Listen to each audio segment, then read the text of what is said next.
great pressure here. Not only the toe poke there, but that is such a lovely pass. Obviously the deflection helps him out.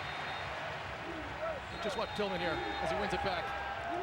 Looks up, just cuts it right through the legs of the defender. It's really tight, whether he was onside or not. It's not. The referee's pulled it back here. Yeah, it looked like it was close, yeah. I was just wondering if the back on the near side was far enough back. And he wasn't. Still a good finish, but clearly offside. So it remains 2-1 here. And Balogun denied that instant impact goal.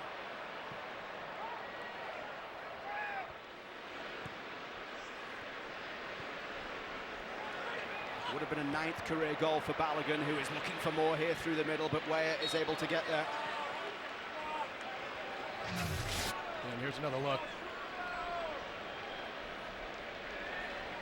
Yeah.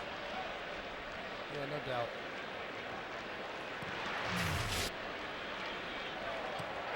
As I was saying before, the goal was ruled offside. He was really happy with the first half, the first 25 minutes. He said, unfortunate goal at the end of that first half, but he said, you know, what's important in this second half is to maintain that dynamic, just the game maintenance and management. He said, you know, it's understandable, a few days of training so far, so still getting, you know, the minutes under the feet, and that's exactly why all these changes, getting experience under this belt for the players. And he said, in terms of Chris Brady, he said it's really important for him to get minutes. It's an important debut. You never know what can happen in a World Cup. It's not often that the perceived third choice goalkeeper, and we don't know that for sure, would get into a game in the World Cup, but you certainly wouldn't want to be making your debut in that fashion. So you'd probably guess that after half and half today with Turner and Brady, then maybe next week Matt Freese gets the start if he is the perceived number one. You'd think so. It's just whether he goes 90.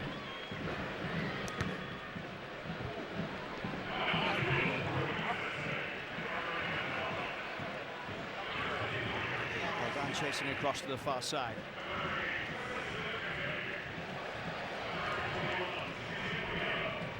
Back it comes for Trusty. Fresh off his double win in Scotland with Celtic. For so long it looked as if it might not happen, but Trusty and Celtic winning the league and the cup in Scotland. I caught Trusty in the elevator this morning. And here's a chance as Brady comes out, and this one might go in. It's knocked in on the line. Senegal get the goal. Miles Robinson couldn't keep it out.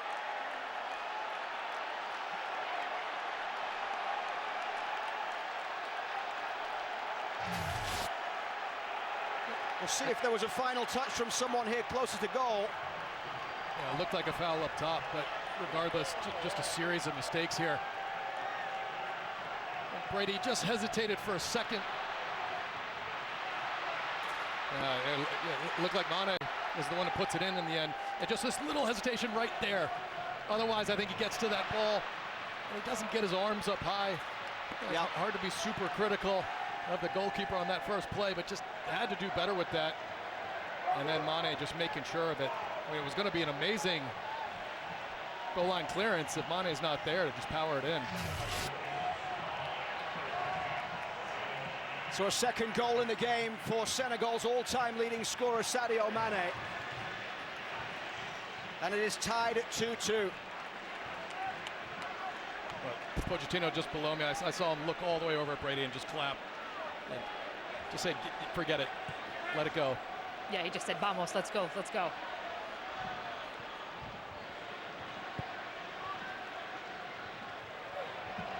Well, the US go from thinking they're 3-1 up on that offside goal that was pulled back to now being tied at 2-2, and another mistake there as Nicholas Jackson plays the ball into the middle. Sadio Mane on a hat-trick here now for Senegal.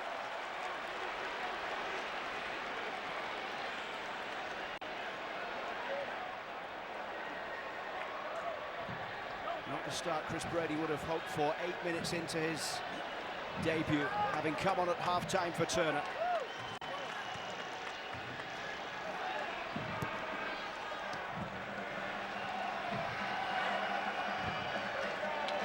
Now played over the top here here. Balogun looking to turn. Brought down there by Berholt. This is Scally. Rolled through for Balogun here. And just straight off from Tillman, out of play for a goal kick.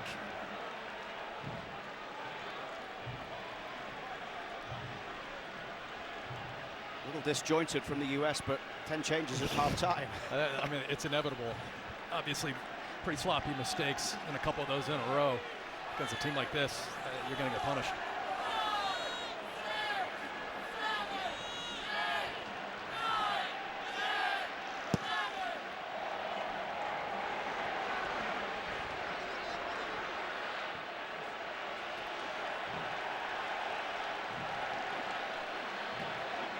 Well, it was Nicholas Jackson that made it.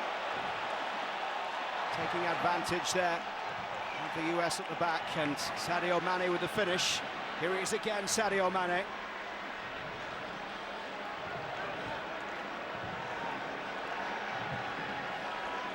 Wide out to that right side.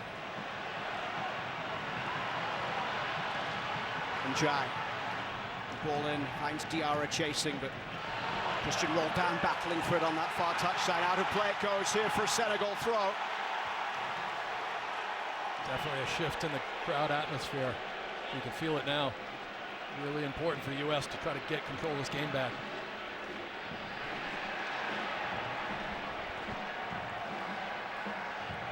Amadou Sarr into the midfield and picked up by Arasako and Jai.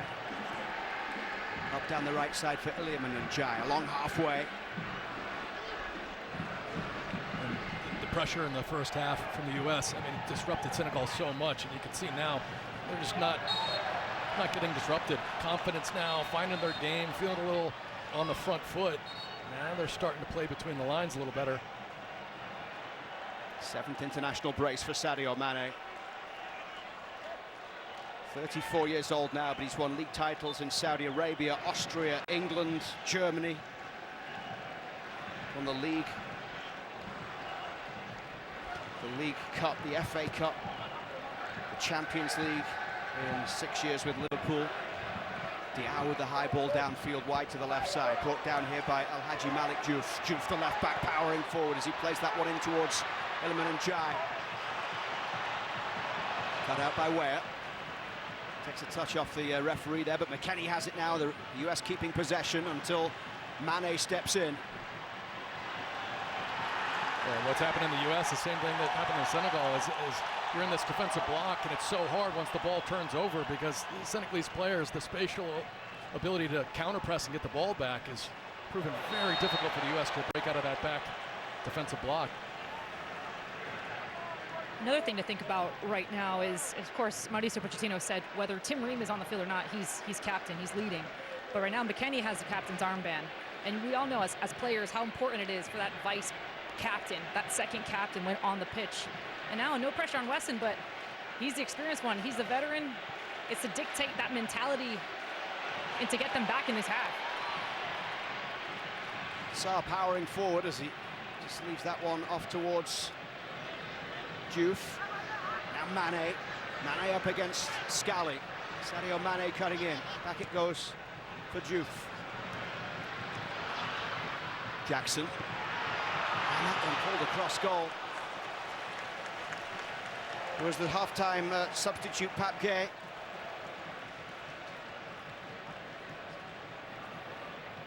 And Sadio Mane's day is going to be over. He will be leaving the game. Nicholas Jackson heading out as well. As Assane Diao and Sharif Ndiaye get set to come in. Brady's high ball forward. McKennie heads it across for Weah. Picked up by Nicholas Jackson here. And McKennie sliding in there with a big challenge. Weston McKennie, one of the 10 changes made at halftime. The 27-year-old from Little Elm, Texas, his 65th appearance. Started all 4 games in Qatar. It's his 2nd World Cup. And Nicholas Jackson makes way. And Sadio Mane as well.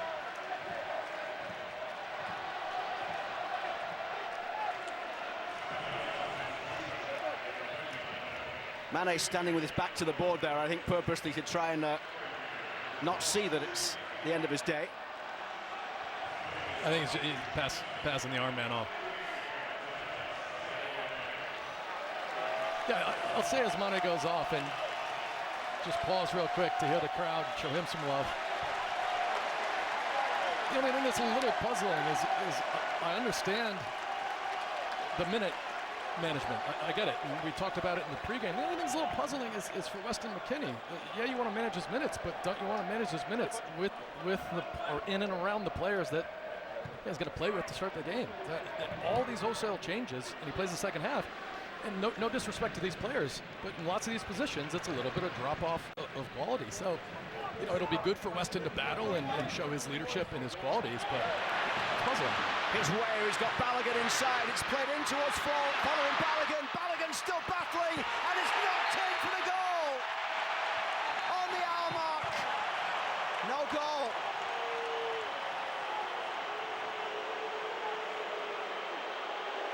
Tillman denied. There is VAR here, but the referee has blown the whistle. Weston McKennie furious. Balogun not happy as well. But is there a foul here?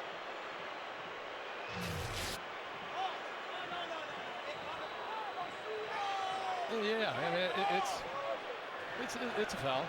I mean, I guess is that so egregiously a clear and obvious error? This is where VAR has gotten to the point where I really can't stand it. I mean, yeah, you have to say Balogun does not have the angle on that ball and puts his foot out and stops the defender from being able to clear it. Yeah, if that's anywhere else on the field, that's a foul. Well, Mauricio Pochettino wasn't happy. Currently arm in arm with the head coach of Senegal, Pap Chow. Listen, I obviously have a little bit of bias here, but just being fair, I think it's tough to argue a lot with that. That looked like a foul. Sharif Njai is fouled.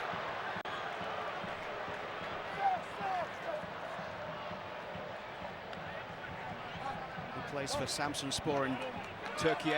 Sharif Njai coming on up top, along with Hassan Diao, who plays in Italy with Como. He's just 20 years old. So fresh legs in the attack here for Senegal.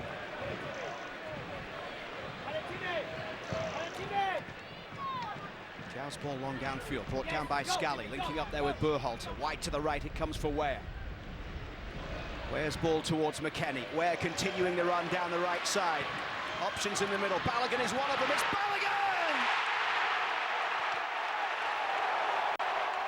Balogun gets his goal! And the United States are back in front.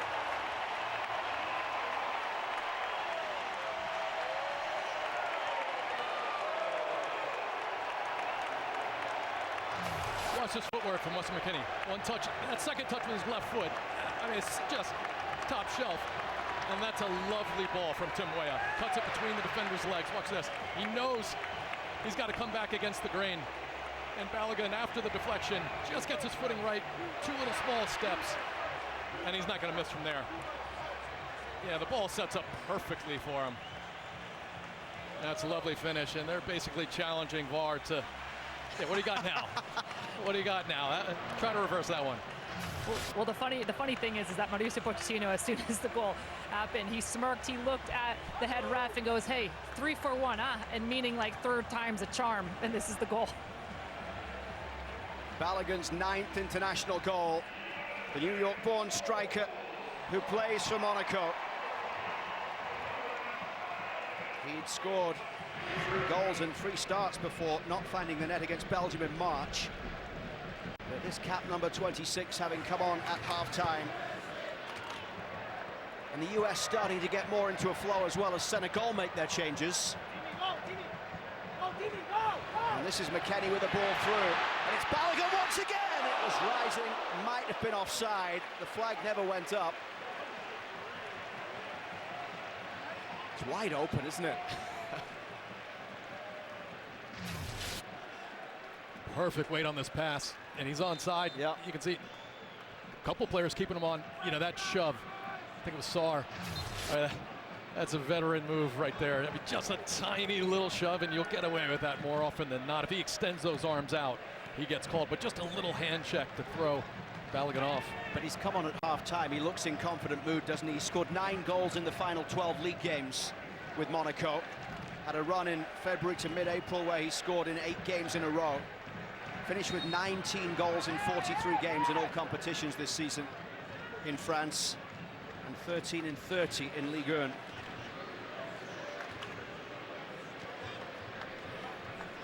He's in great form.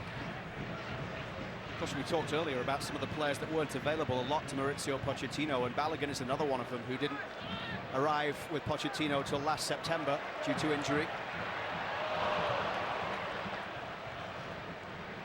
A really entertaining game here. And going back to that point I was making before, one of the callback goals with Weston McKennie. You know, I'm sitting here, and maybe this is the reason I'm not a coach, but I'm thinking I want to see Weston with the starting 11, and the majority of the starting 11 was in the first half. And maybe Pochettino's thinking, you know, what a great little challenge to throw out to Weston. And in this moment, you're the leader, you have the armband. Like, how can you dictate the game? How can you control things? What can we see you do to lift not only your level, but the players around you and their level? As Tillman there got the yellow.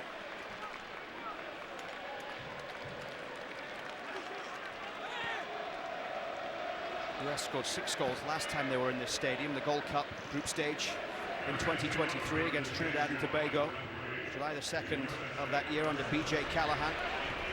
This one played in, Balogun couldn't get there, it's headed behind by Mamadou Sarr, the Chelsea defender, for a US corner on the far side. Lovely skill from Max Arston. I think for the U.S., one of the things that they've struggled with in the past, they've been great at today, is getting in good positions in wide areas, and the final pass isn't there. The final decision isn't high quality. The majority of today, even though that ball was overhit, it forced a corner kick, it forced a play from the defender. They've been excellent from the wide positions today. Malik Tillman across to the far side to take it.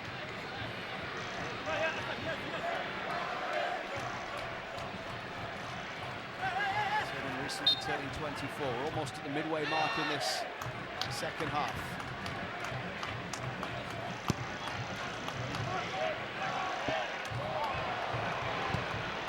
This one hooked in towards the back post.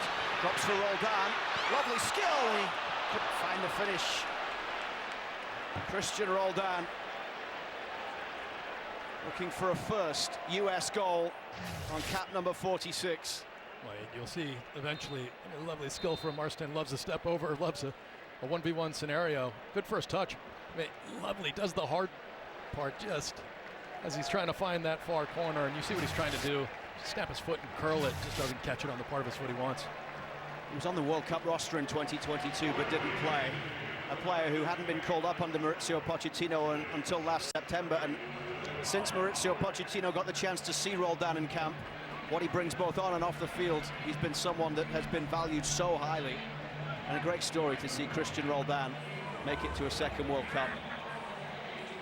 He's earned it, no doubt. I'll say, you know, just from my vantage point, I was surprised with his inclusion. No doubt, he is an incredible person to have around training, around the team, you know, experience. But Tessmann, and I would say Tessmann, he's is the biggest surprise to be left out now. He was struggling with some injury issues. Don't know if he passed any of the physical exams and all of that. Aiden Morris, another one. When I think to myself, there might be a scenario where Roldan doesn't get very many minutes in this World Cup, so it's great to have a veteran around, but if that's the case, and you had 2 young players that could have a future, especially with Tessmann, who I think has a very bright future, it just feels like a missed opportunity for one of those younger players that I think proved they're ready for the league, they're ready for a World Cup. But you know, Pochettino said to us, the hardest part was I can only grab 26. I mean, he values a lot of those bubble players he did not bring.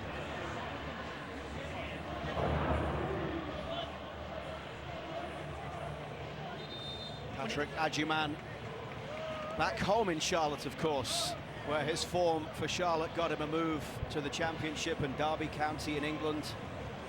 And he would have been on the squad if he'd been fit. Patrick Agyemang, you would think. I think so. I mean, Haji Wright, if it was 3, it was between those two.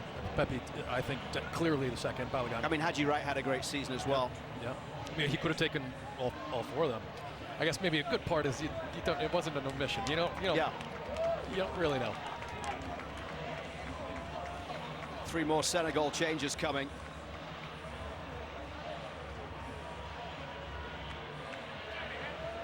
Usa Senegal is one of them.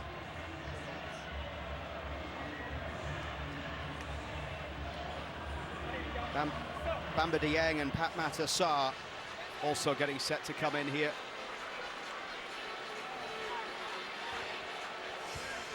Hey, Kyle, back in our day, making a World Cup roster was 23 people. Remember, 23 players.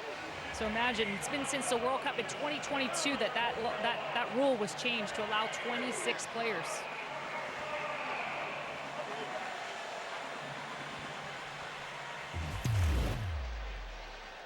US Soccer on TBS is presented by Allstate. You're in good hands.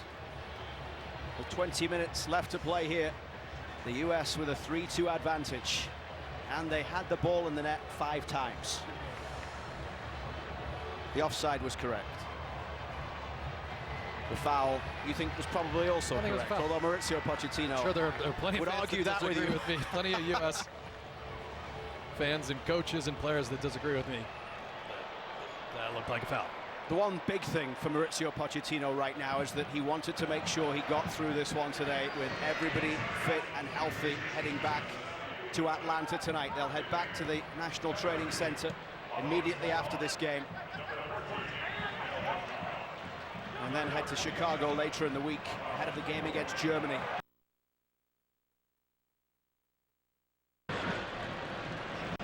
Dieng once again. All the way across the back now it comes, and Nikate, the central defender who just came on to replace Sarr.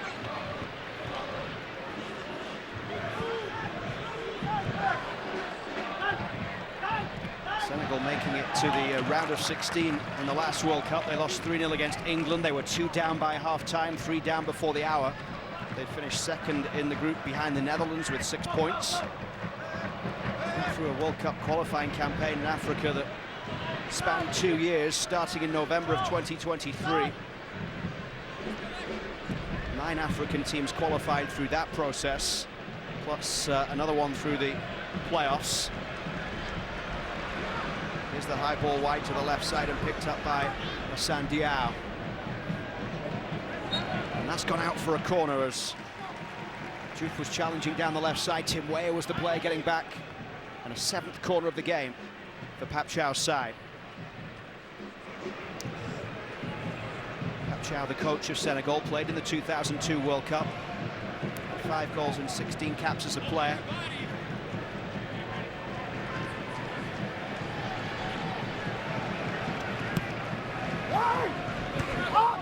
Firmly away by Trusty at the back.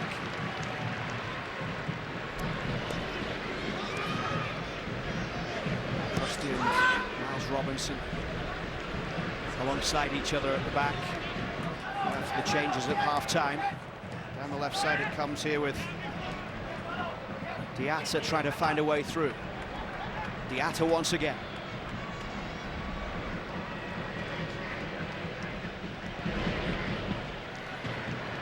Here's Diatta. Austin going across to defend on the far side as it comes back in here once more for Diatta.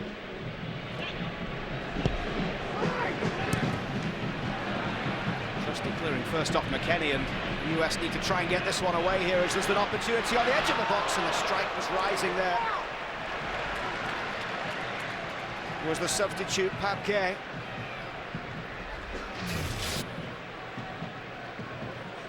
Pape Gueye, he's got that space, he's got plenty of time to line it up. Catches it as hard as he possibly can. I mean, just nowhere near the goal, though. Looks like Alex Zendejas is about to come in soon.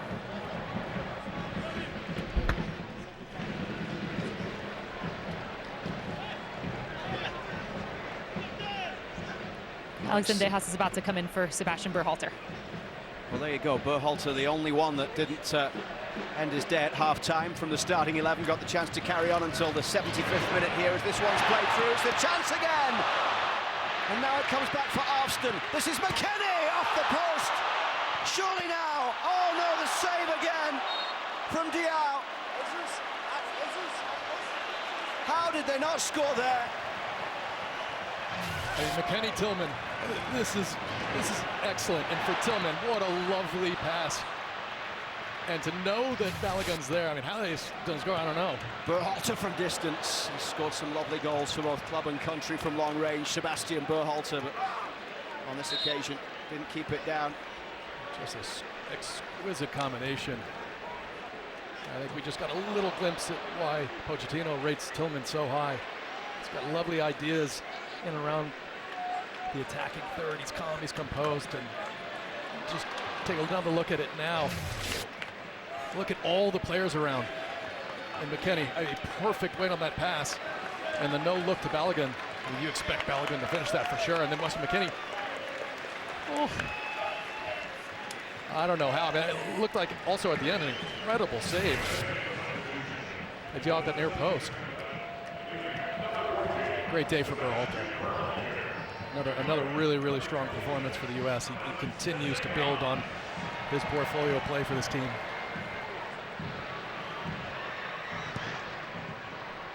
Brady's high ball downfield. A free kick given here for the foul by McKennie.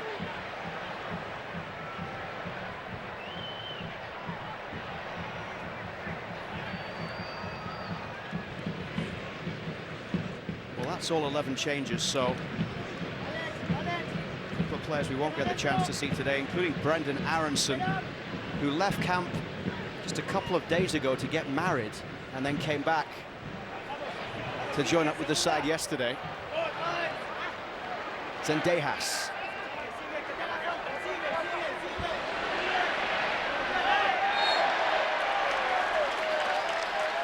Zendejas straight into the game here. He gets the free kick. There is Brendan Aronson. What about that for a little bit of stress just before the World Cup? Going and I'm sure he was right in there planning the wedding and everything. Oh, you're asking the divorce guy. I have no idea. Well, Brendan Aronson getting the chance to get into this World Cup squad. The Leeds man from Medford, New Jersey. There's McKennie down the right. The one thing you would say from most of the performance today, Kyle, is that these US players seem to be enjoying themselves. Look at Pochettino. He's right down the touchline again. I mean, he has challenged this team to bring a level of competitive spirit that just wasn't there early on. That's been there for a long time now. And today, bad giveaways, sloppy decisions, the competitive spirit has been there all game long. And you can see just fist pumps after Weston McKennie tracks back and puts that tackle in. Pochettino, like Mikel Arteta, in ignoring the technical area. The white line's just there for guidance, not to keep the coaches inside. Yeah, don't get me started. Trusty is down, having a conversation there with a referee that he knows pretty well. In fact, this ref, Nick Walsh, refereed Celtic's win against Rangers, gave a yellow card to Trusty just a few weeks ago. What an incredible end to the season, though, for Celtic and for Rangers, and that battle at the top in Scotland going right down to the final minutes of the final day. I mean, to think, too, it wasn't so long ago that that incredible rivalry was split by divisions, and yeah, I mean, just one of the most historic, the Old Firm, and everything between those two clubs over the years. And some U.S. players have definitely enjoyed it. I was with Mo Adu the other day. Yeah. It's Marcus Beasley. Who else? Bocanegra. You know, there's some U.S. players that have been a part of that. What a special thing to be a part of. Claudio. Austin Trusty will be heading towards his first World Cup after finishing his second year at Celtic and going through those closing stages of the season where they couldn't afford to drop points in that pressure cooker of an environment in Scotland. Great preparation for Trusty ahead of a World Cup. Here comes Senegal away down the left side, and it's Diouf with the cross into the box. Dieng couldn't quite bring it under control. Got the shot that was blocked and the space away on the right side here. And that one goes over the bar from Crepin Diatta. The offside.